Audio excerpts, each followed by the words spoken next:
Mga kapuso, isang low-pressure area o LPA ang namataan dyan sa layong 1,070 kilometers sa may hilagang silangan ng east-northeast ng Basco, Batanes.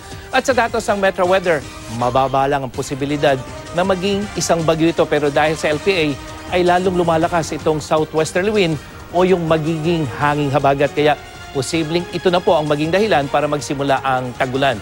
May dala ring ulan na may kulog at kidlat o thunderstorm ang southwesterly wind at apektado nito ang halos buong bansa. Sa Metro Manila, maging IM ready sa ulan.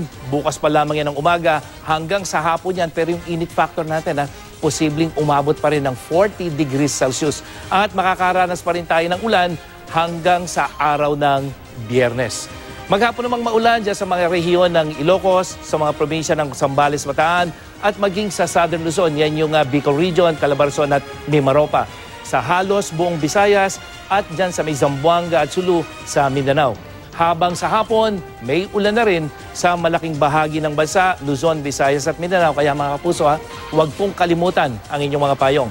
Mag-ingat naman sa heat stroke ang mga taga-Cotabato dahil posibleng pumalo sa 46 degrees Celsius ang init factor bukas.